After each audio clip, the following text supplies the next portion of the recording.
You were gone forever. 모아나가 돌아왔습니다. 지난 8년 동안 디즈니의 대표 캐릭터로 올라선 모아나의 새로운 모험. 개봉 전 평가가 엇갈려서 큰 기대는 안 했는데 정작 영화를 보고 나니 개인적으로는 전편보다 좋더라고요. 확장된 세계관, 깊어진 스토리, 알고 보면 더 흥미로운 폴리네시아의 문화적 배경까지. 모아나2의 관전 포인트, 디즈니가 이 캐릭터에 거는 기대까지 함께 살펴봤습니다.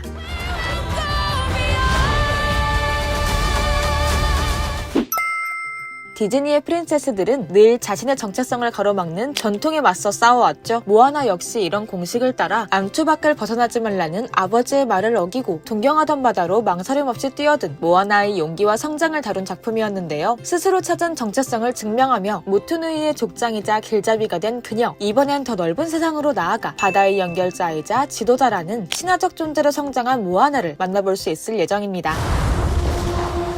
선조들로부터 예기치 못한 부름을 받은 모아나. Ancient island cursed by a power-hungry god. Setting foot on its sands would break the curse. People together again.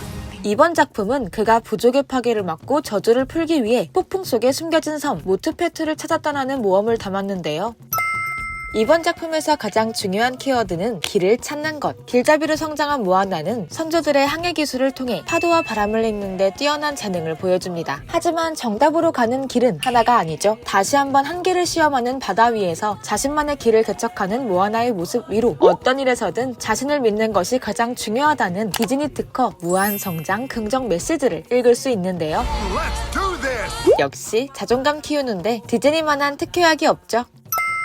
Now I kind of miss the lava monster. 전편만큼 스펙터클한 해양 액션을 만날 수 있다는 점 역시 관전 포인트 중 하나. 특히 포스터에 등장한 조개섬 장면이 꽤나 인상 깊었는데요. 보자마자 관련한 어트랙션을 탑승하고 싶을 만큼 쫀득한 액션이 돋보였습니다. CG는 말해 뭐하나요? 역시 훌륭했고요.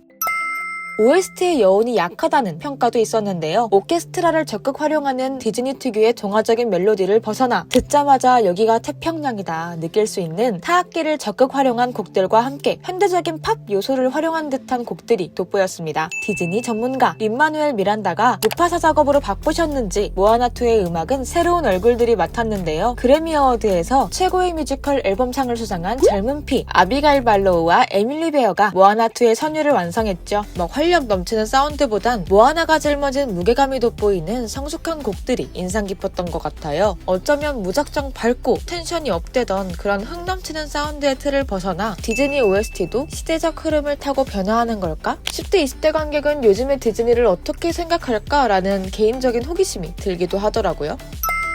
스토리의 한계를 지적하는 평들도 많았던 것 같은데 You will be destroyed till Wayfinder 2. 사실 빌런이 그닥 인상 깊은 작품은 아니었습니다. 하지만 이런 단점이 크게 신경 쓰이지 않는 이유가 있었으니 전편처럼 폴리네시아 그 자체를 담아낸 모아나 시리즈의 정체성을 선명히 살린 작품이었기 때문이죠. 선조와의 유대를 중요시하는 모습, 마법의 낚싯바늘로 여러 섬을 끌어올렸다는 마우이의 신화나 길잡이로 성장하며 바다를 마음껏 누비던 모아나, 그의 목소리를 연기한 아울리 크러발리오가 하와이 출신, 마우이의 목소리를 연기한 드웨인 존슨이 사모아인의 혼혈로 주연 배우들이 모두 폴리네시아 문화권의 배우라는 사실까지 누군가에겐 다소 낯설었던 폴리네시아 문화를 대중적으로 사려 깊게 잘 담아내 관객과 평단 모두의 호평을 받았던 모아나. 이번엔 아예 사모아 출신의 데이브 디릭 주니어 감독이 메가폰을 잡아 폴리네시아 문화를 더욱 섬세하게 담았는데요. 폴리네시아의 지리학적 특징을 알고 보면 더 많은 것이 보인다는 사실.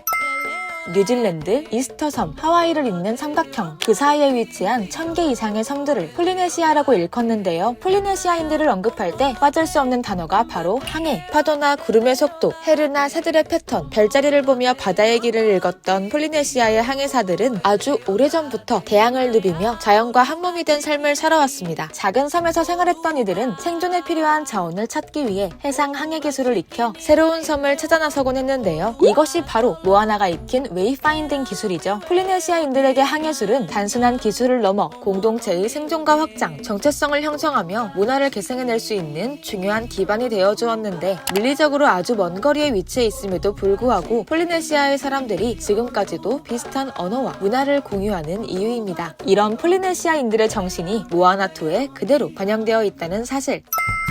알고 보면 전편을 기획할 때부터 존재한 소스였다는데 모아나 개봉 5년 전 우연히 마우이 신화를 접한 론 클레먼트 감독과 존 머스커 감독, 존 레스터의 권유로 폴리네시아 문화권 섬들의 여행을 시작한 이들은 남태평양 원주민들의 삶과 문화에서 남다른 매력을 느끼고 폴리네시아 문화를 바탕으로 한 작품을 개발하기 시작했는데요. 당시 가장 인상 깊었던 건 바로 Our ancestors wanted to connect our island to all the people.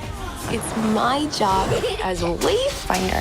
바다가 섬을 분리하는 것이 아닌 연결하는 존재라고 생각했던 폴리네시아인들의 사고방식이었다고 하죠. 해당 내용을 이제서야 영화에 담아낸 모아나의 세계관, 앞으로 더 뻗어갈 예정인데요. 쿠키 영상을 통해 시리즈의 확장을 선포하기도 했고 실사 영화로도 발을 넓힐 예정이죠.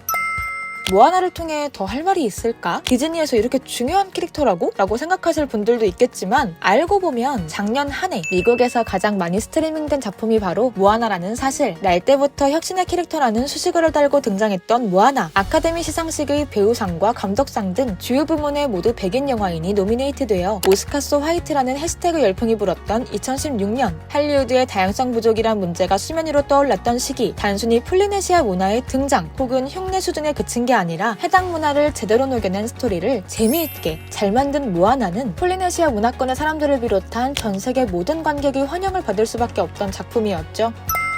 디즈니 역사를 바꾼 캐릭터이기도 했으니 화려한 드레스를 입고 왕국을 배경으로 활약하던 기존의 프린세스 캐릭터들과 달리 눈꽃만치의 로맨스도 찾아볼 수 없는 모험담을 통해 자신의 정체성을 찾는 데에만 집중한 캐릭터였다는 사실. 디즈니가 추구하는 새로운 캐릭터의 길을 개척한 모아나는 이후 다양한 문화권을 담아낸 후배 캐릭터, 작품들에 깊은 영향을 미쳤는데요. 이번 작품의 신스틸러로 활약한 모아나의 동생 시메야, 더운 기온에서 활약하는 또 다른 자매 케미를 만나볼 수 있을지 모아나 세계관의 확장을 기대해볼 수밖에 없습니다.